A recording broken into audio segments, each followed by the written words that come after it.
There's this great irony in this story, Emily, where you kind of think about impersonal artificial intelligence being the demise of humanity, and it's going to ruin relationship. All of these sort of foreboding, front page headlines, right? And then when you look at the data, it was a simple question, which was, how well do you think your college counselor knows you? And it was a significant uptick from 2023 to 2024. The students felt that we were more present, we knew them better, we were more readily available because we weren't ironically shutting ourselves up in our offices to write letters about these kids. We were front and center, present. And two, we were using the tools in a way that really, the way I would describe it, was accelerating the process. So we were diving into conversations at a much more sophisticated place. So they felt seen, they felt heard, they felt known. Again, there's this irony that artificial intelligence can actually enhance human connection.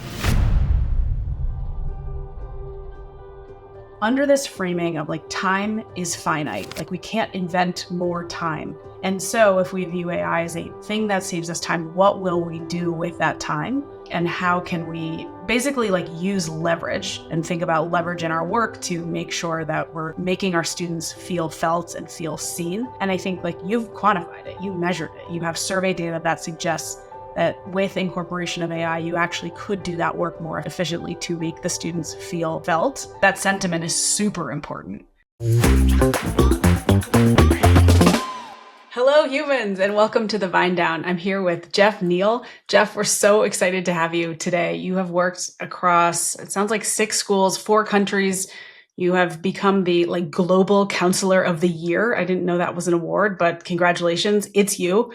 And you also run a really awesome newsletter called Technology, love a good play on words, which really digs into how tech changes the world of education. And I'm super excited to have you on the show. Thanks for being here. Well, thanks for having me. I'm super excited to, enjoy this conversation with you. Good. Well, I hope it's enjoyable. Jeff, you and I met, we don't know each other all that well, but we just met recently because we both got roped into a very exciting NACAC initiative, which is the AI SIG. So if you don't know what SIGs are in NACAC, they're the special interest groups. And there's a brand new one for AI and admissions. And Jeff and I both got asked to be on a board. And our first board meeting, Jeff, was so awesome because we met as this group of about 10 people. And we just started chatting about what feels important for AI and admissions and enrollment right now. And all of us, each of us, were so excited about being on this board and being on this advisory board together that we all were jumping in on and then we could, yes. And then if we could just educate these people in these ways. And it was this very boisterous, joyful meeting about AI for enrollment. It was really, really awesome. It was great. It was nice to have some ebb and flow and give and take in this domain that often doesn't have an awful, too many voices being very vocal. So. No, and we're in this period of a lot of learning, right? There's this just a lot of education and people are at really different levels. And we've got everything from sort of detractors on the AI side to whole hog enthusiasts. And it's really fun to get everybody walking in the same direction, as they say.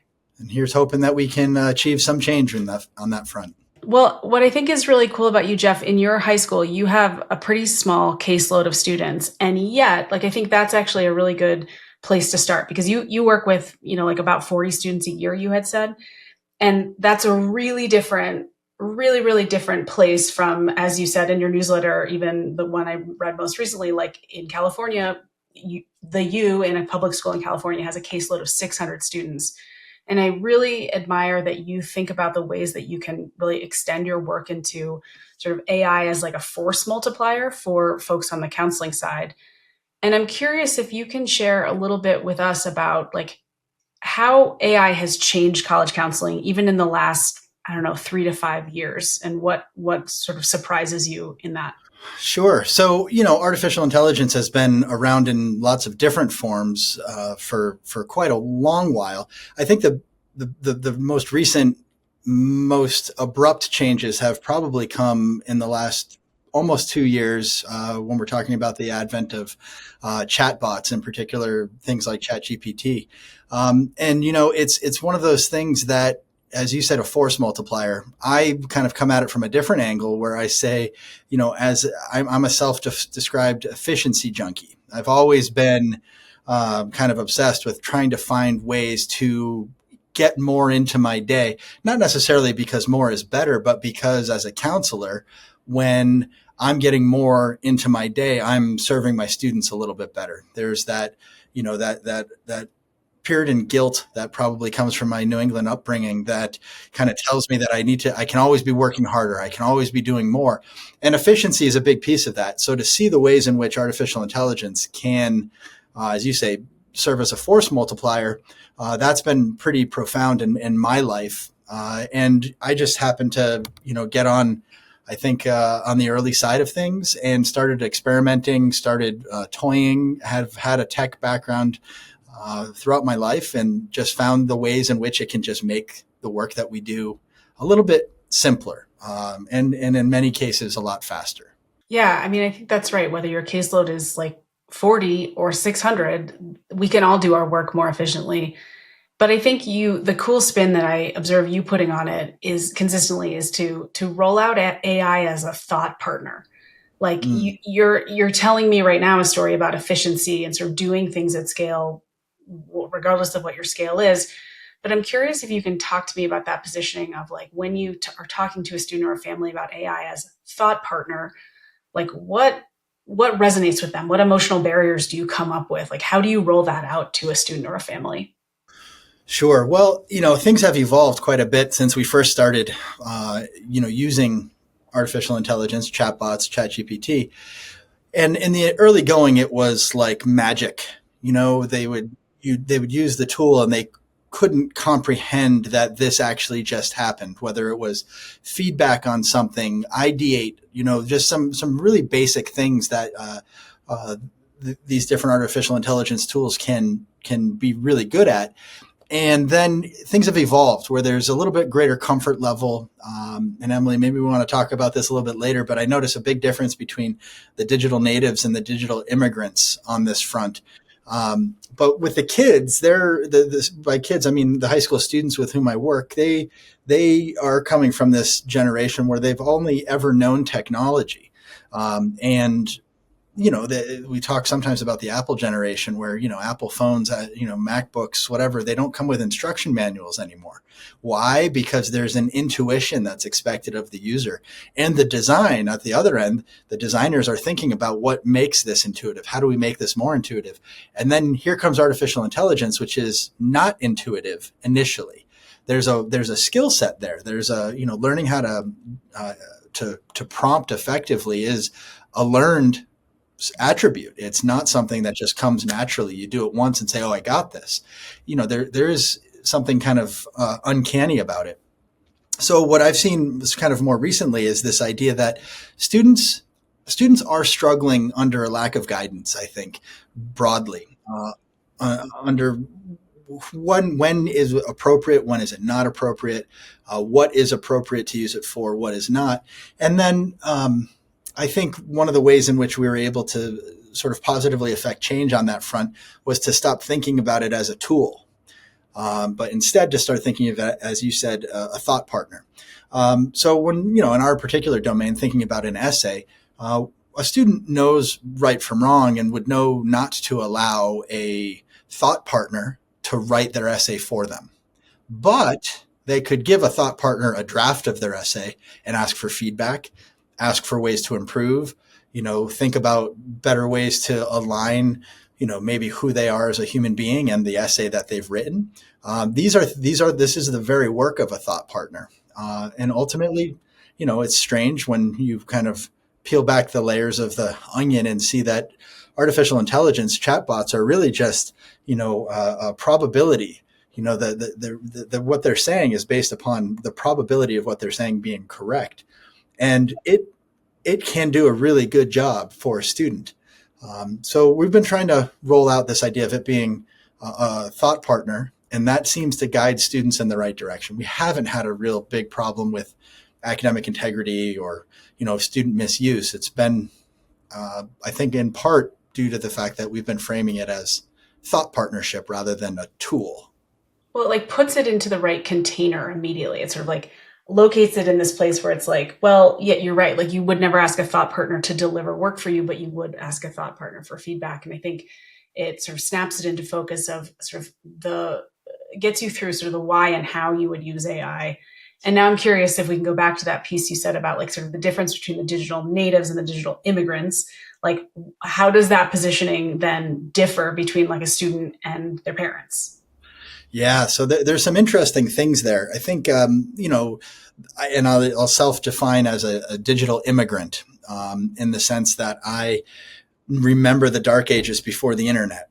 And one of the things about that is if you try to think about the waves of technology that people of my generation, our generation, perhaps Emily, are have experienced. Thinking back to, I remember when we got a computer for the first time. Oh yeah, Right? I big remember, business. yeah, but then, you can fast forward, and I remember when Wikipedia came about. I remember when, I remember the AOL days of dial-up internet connection and that crazy noise. And, you try to think Never about these unhear different, that sound, right? no, you'll forever know that what that noise is. And, I think because we've had to learn to adapt, I mean, that's ultimately what I see digital immigrants as being really good at. We're going to figure it out. We're going to figure out how to use it. We are a little bit more skeptical. We are far more skeptical of technology in general. Thinking back to, confounding days of trying to get that VCR to program at the right time. Those sorts of obstacles that we've learned healthy skepticism. Whereas what we find with younger people is that they're a lot more comfortable, and that comfort sometimes moves past healthy skepticism. They're a little bit too comfortable sometimes. When you think about fact checking and hallucinations by artificial intelligence, people of a certain age and older are a little bit more skeptical, a little bit more likely to catch those glitches than the younger people who tend to believe what they read, who have a little bit more comfort and confidence. Familiarity, if you will, with technology. So those are some of the primary things that I notice. So where do you think we're going with this? Like, what's the next then evolution of like in your relationships with students and families? You're used to a pretty closed relationship, or maybe you only think as a human counselor about like, okay, the things that I can do and the moves that I can make that are like one to one with like me to a student, or the things that I can do that are like one to many, like me to an assembly of kids or a group of parents. But like now you have this third party in the conversation and in the relationship. Like, where does that go with AI as like the third party in this relationship? Well, I mean, I think in so many ways it's like any other tool that expedites things. From the perspective of, if it saves you time, what are you doing with that time that you've recouped? It's just a fundamental question that I think far too many people, I think throughout history, have not taken the time to think about. When things have gotten quicker, when they've gotten faster, what are you going to do with that time? And if you look around, I think modern society, we're doing more and more and more and more in the same amount of hours per day. And that's partially a function because as things have accelerated, we haven't taken the time to stop and think about what we're doing. But I think when it comes to this, and I feel very fortunate to have an amazing team down here in my office, we were pretty thoughtful and deliberate about what we were going to do with that recouped time. And there's this great irony in this story, Emily, where you kind of think about impersonal artificial intelligence being the demise of humanity, and it's going to ruin relationships, and all of these sort of foreboding front page headlines, right? And then it's one of those things where when you look at the data that we were able to collect, we give a survey to our seniors at the end of their process. And between 2024 and 2023, nothing appreciable happened differently. It was the same program. And actually, if you ask the counselors, we felt that we knew that 2023 group best, much better. We had a really tight relationship with them. But when we got the survey data back from the 2024, we saw an appreciable difference in the amount that they felt. It was a simple question, which was, how well do you think your college counselor knows you? Meant to be a metric of connection, belonging. And it was a significant uptick from 2023 to 2024. The students felt that we were more present. We knew them better because when we were sitting down, we were using these tools Well, first of all, we were more readily available because we weren't ironically shutting ourselves up in our offices to write letters about these kids. We were front and center, present. And two, we were using the tools in a way that really, the way I would describe it, was accelerating the process. So we were diving into conversations in at a much more sophisticated place. So they felt seen, they felt heard, they felt known. So there's this irony that artificial intelligence can actually enhance human connection. Yeah, I could not agree more. And I think you said that so beautifully. Like, it is the reason why I have Hello Humans on my wall, like lit up. I like light it up every day because like I light it up when we record the show. It's also this reason I have this like crazy kid rainbow behind me to like signal like I am a human doing a human job. And I think the ways that we can signal that like in our work feel really important. And we talk about this in the AI SIG and the board that we're on all the time, because I think it's a way for humans to like feel like they can chew up and understand AI, because otherwise it could feel really threatening. But when you're bringing in, and I heard two really important things that I just want to say back to you so the audience is super clear on them. Under this framing of like time is finite, like we can't invent more time. And so if we view AI as a thing that saves us time, what will we do with that time? And how can we basically like use leverage and think about leverage in our work to make sure that we're making our students feel felt and feel seen. And I think like you've quantified it, you measured it, you have survey data that suggests that with incorporation of AI, you actually could do that work more efficiently to make the students feel felt, which is hard to measure. But that sentiment is super important. And I'm curious from like the student side, like what unexpected ways are students bringing this to you to leverage AI that actually deepen their authenticity with you? Because I think you're doing a lot of like, you've described a lot of ways which you can make your own work more efficient, which allows you to know the student better. But are you seeing students become more efficient, and are you able to know them better? I mean, is the reverse of that true? Yeah, for sure. I would definitely feel that. Let me think of an example where we have a student brag sheet. Long story short, it's about 25 questions, I think, right now that we go through an iterative process with our students in grade 11, answer the question. Then we as counselors go through and ask follow-up questions, ask them to flesh out ideas, point this out, that sort of thing. More as like a feedback loop. And then what we did, we were really kind of curious about trying to find ways to enhance the ways in which our students made their applications more coherent, from their activities to their essay, to their main essay, to their supplemental essays, trying to just find ways to bring everything together. So we had this idea to teach them about an elevator pitch, a 30-second speech about themselves. And I think we cut it down to about 5 sentences. But what we did is we gave them an artificial intelligence prompt. And what the prompt did is made an elevator pitch about them based upon their brag sheet. Okay. So it's all information that they've used, that they've created. And the first time we did it, I have this distinct memory. We're sitting in a classroom. You can hear the kids typing, copying, pasting, typing things out. And then you hear the final enter button being clicked. And then they're watching as it does its thing. The magic appears, right? And immediately, these 4 boys to my left, they started typing again. And I was like, what are you doing? I was totally perplexed. And the one kid just looked at me and said, I did not like what that elevator pitch said, but I know it's pulling from my brag sheet. So I'm editing my brag sheet. I'm changing. So, it was beyond what we hadn't gotten there yet in terms of the teacher adult thinking. We were more at this, like, let's see if this will be an objective way to have a really sort of, clean understanding of what you're putting out there into the universe. Yeah, but it shows like the mental model is there, right? To say like, I don't like what came back. And so I'm going to like root cause analysis. Like I'm going back to the root cause of why this isn't right. And I think it is such power in like the thought partner reflecting back to you, like, here's how I view you.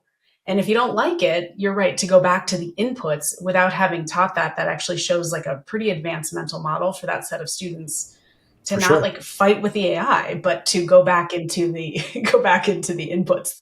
That's pretty Yeah. cool. I thought that was really cool. And sort of building on that, there was this, I think, thing that we were observing as counselors that occurred as a result of that. And to answer your question about how we got to know the students a little bit better, we have those conversations with students, but we found a palpably different experience this year when we were having ChatGPT hold up that mirror to the student and say, this is what you're putting back out there. For me to have that conversation as a real live human, I can't just be blunt and direct and efficient, right? I can't do that very quickly. I have to be cautious and, respectful, and have to know the student well enough to know if there's certain buttons, certain topics that I have to steer clear of. But it wasn't me. It was artificial intelligence. So then when we started having those conversations, we were so much farther down the road of getting them to see themselves in a more accurate way, and not something that we were fully anticipating. It was more the appeal of the activity, which we had only hoped was going to work, came from the idea of efficiency and being able to, as you said, put everybody in the room together and do this. Go.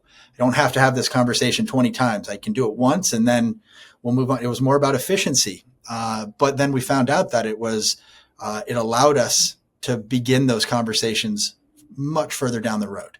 So we did feel that we were getting to know those kids.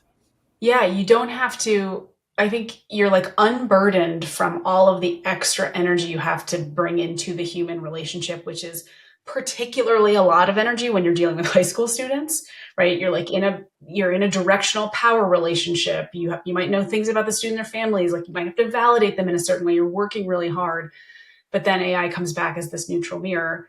The other thing that I'll give you snaps for you and your team is like, dang, if I were interviewing a job candidate who could, like, as an adult, who could effectively give me an elevator pitch on their true selves, I would super appreciate it. So as a person who interviews people frequently, I will tell you, thank you for putting that skill on earth to like give people that, like give students that, yeah, you should be able to talk about yourself for about 30 seconds and have it feel pretty concise.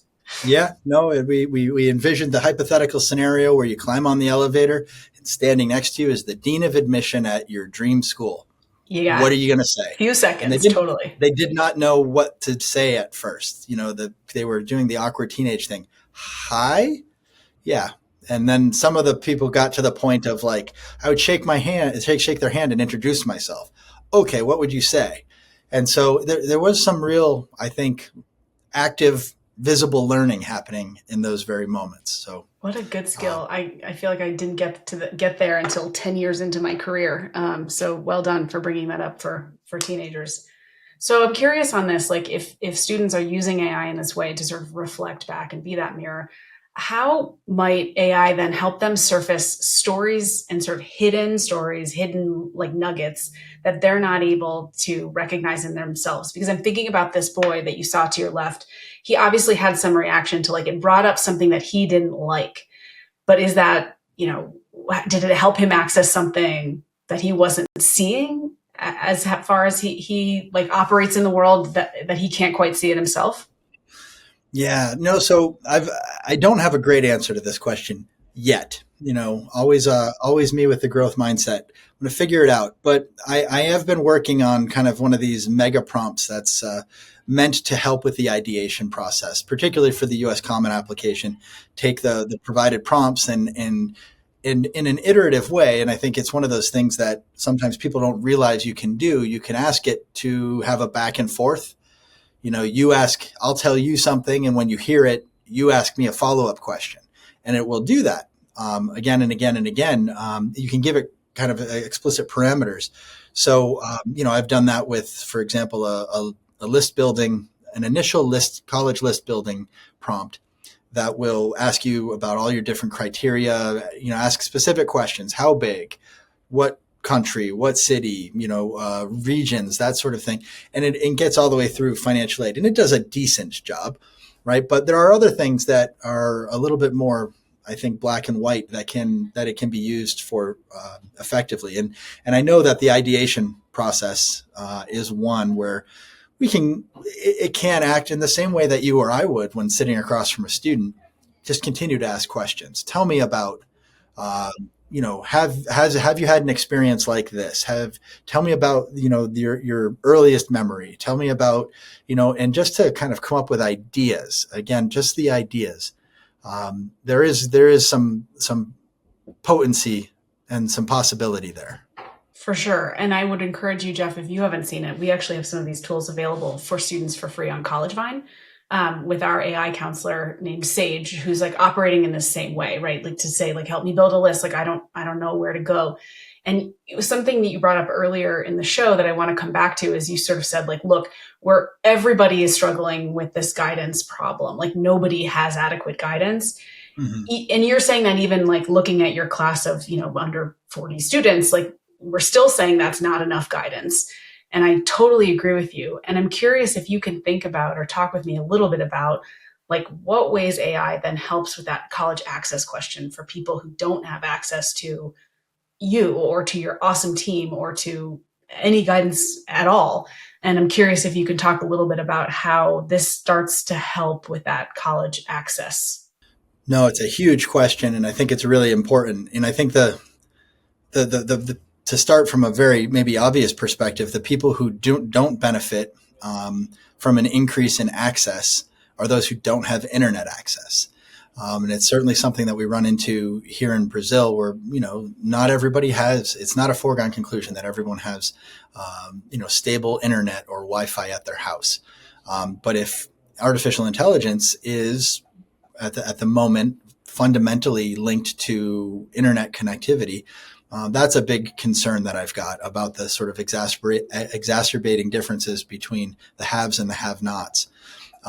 But if you start thinking about some of those, places that have no counselor or a virtually non-existent because of the ridiculously large caseload that they possess, there's an awful lot that can be done. And there's, tools popping up all over the place.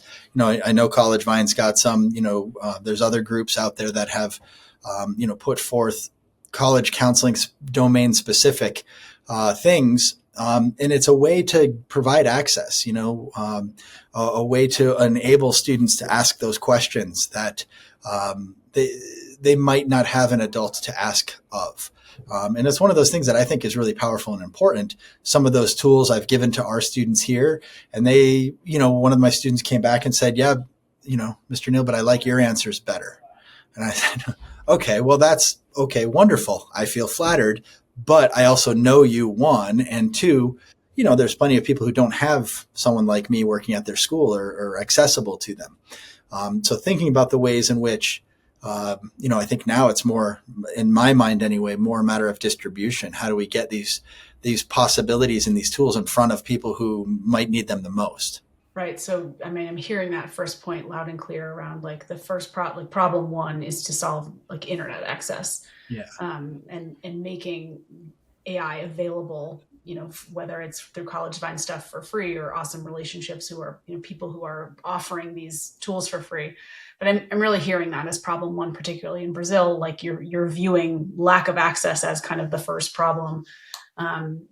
Yeah. And I'm curious, like on that front, if you do have a student who does have access and we are able to solve that problem, I'm curious about like the next problem then around, assuming we can solve it, how you would coach students on sort of the tension between like the efficiency of AI and sort of the necessary slow work of self-discovery that a student needs to do. Because those things are in balance and you're preparing these young people to be adult humans on Earth.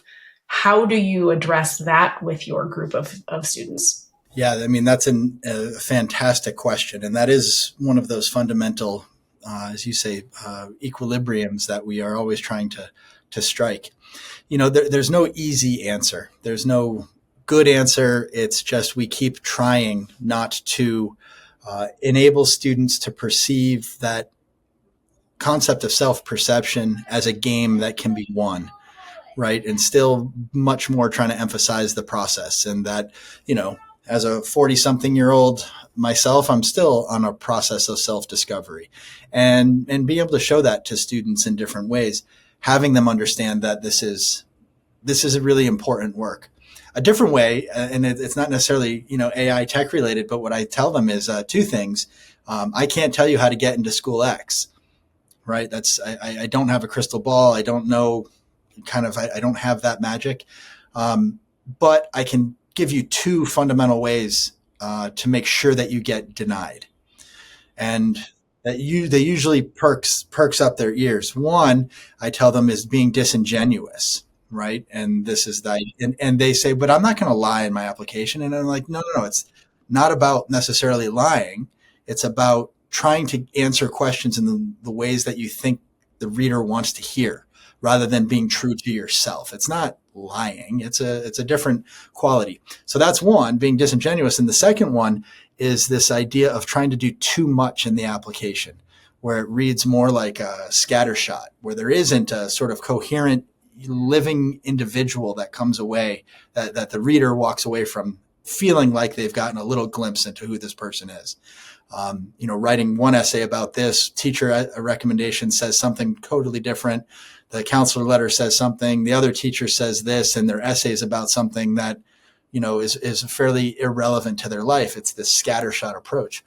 And it's with those sorts of things in mind, being both, disingenuous and scattershot, where we've been trying to leverage artificial intelligence to help our students, and as I was using the metaphor of the mirror, we're holding up that mirror more regularly, where they can't help but kind of challenge themselves to ask, is this version of myself that I'm putting out there the genuine me or not?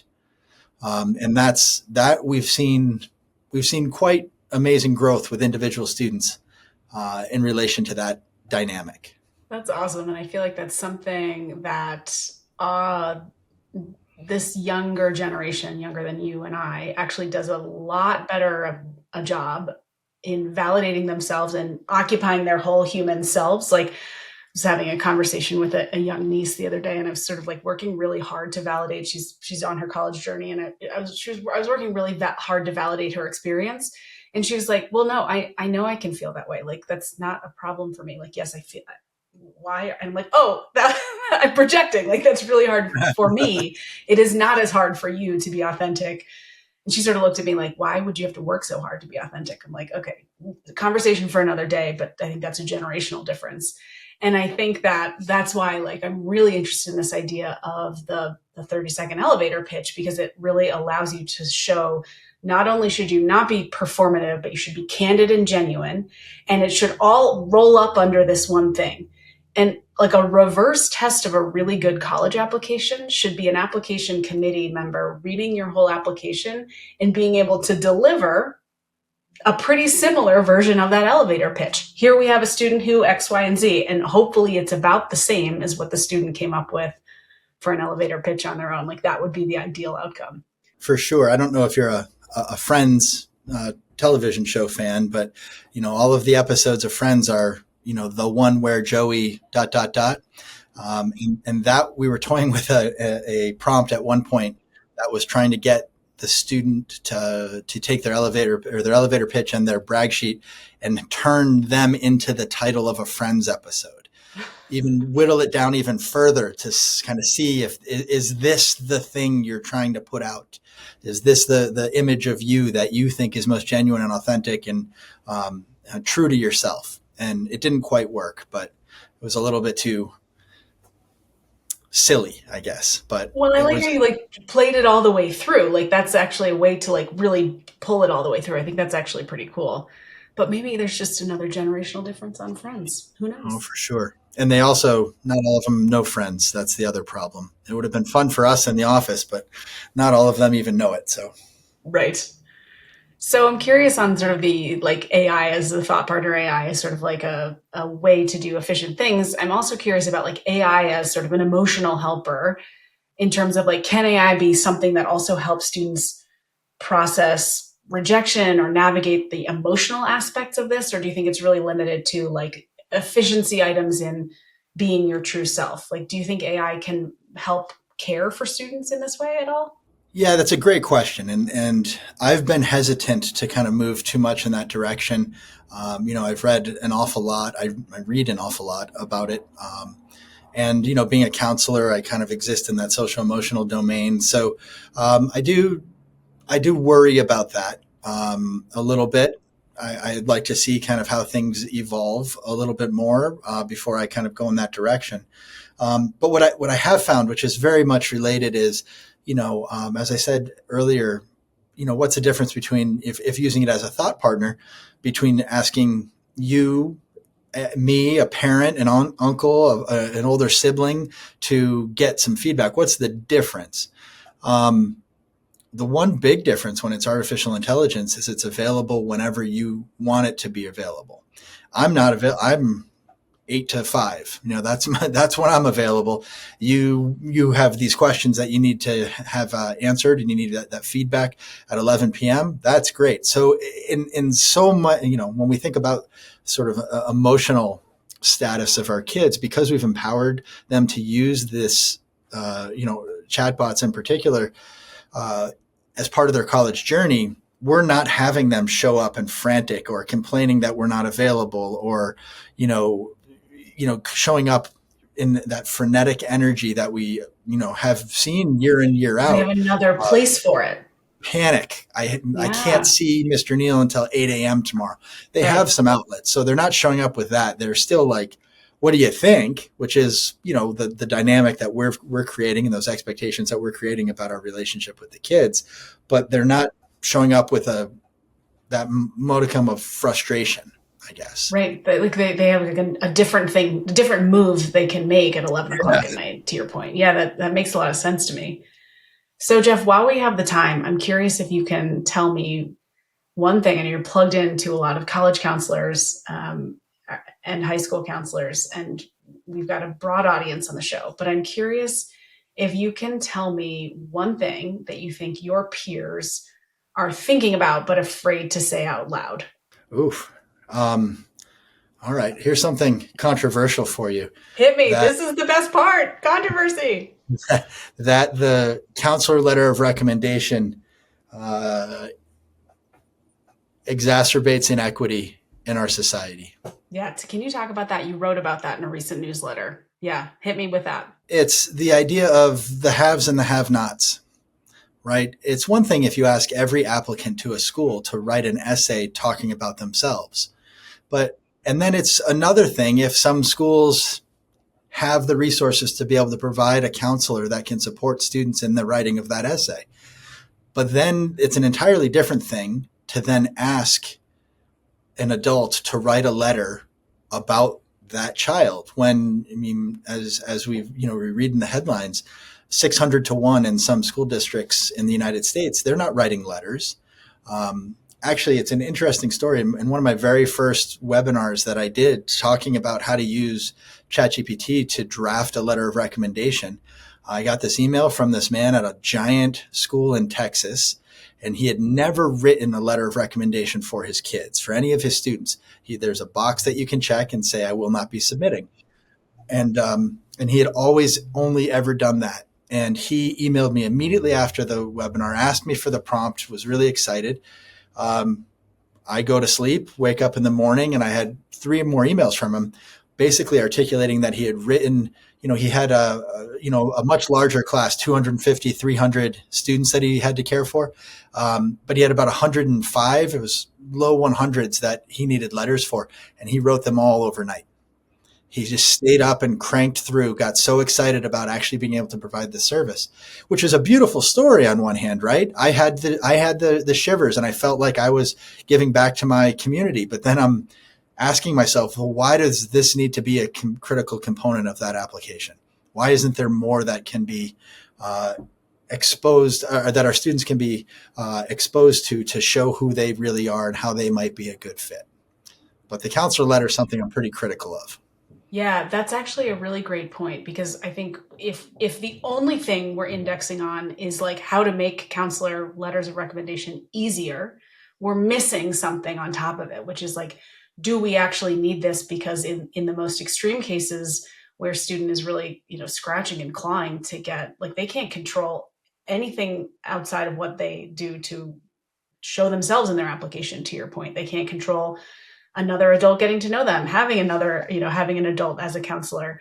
And I think that's a really great point to not lose sight of. I had a similar experience at a conference recently where I had a high school counselor grab both of my shoulders and she got really close to me, and it was actually really scary. I'm like not a big, like I'm fine with people getting in my personal space, but she came up to me and she was like, I had a winter break with my family last year because of College Vine's letter of recommendation tool. We have, similar to what you're saying, like the prompt, we have a free letter of recommendation tool with that counselors can use to create that gets to know their writing style and actually pulls in all of the brag sheet material for students on College Vine. That's totally free to high school counselors. We're super passionate about it. Had the same, like, she was like, I went on a vacation over New Year's with my family. I've never done that in 20 years.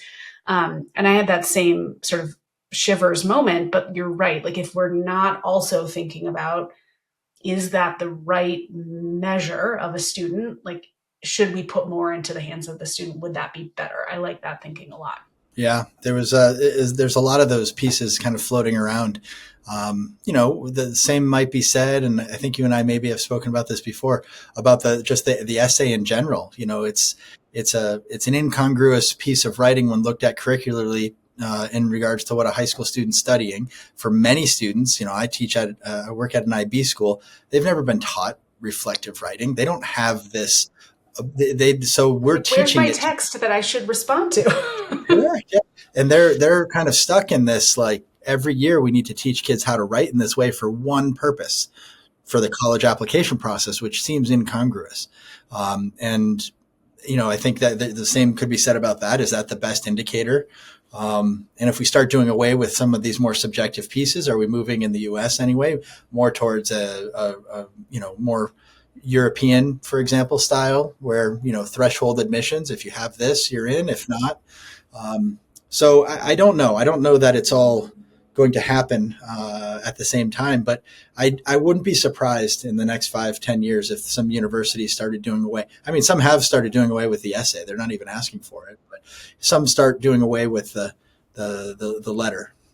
Right. Who knows? Yeah, I always say that, like, thank God I had a parent die when I was in high school, because that was my essay topic. And I mean, I say that tongue in cheek now, many, many years later, but like, can you imagine how mad I would be if my parent decided to die when I was in college after I missed, I don't know what I would have written about. I had zero adversity. I was like a white kid who went to a really nice prep school in suburban Philadelphia. I had zero adversity until that happened to me. So yeah, thanks for the topic, but geez, I don't know what I would have written about had that not happened.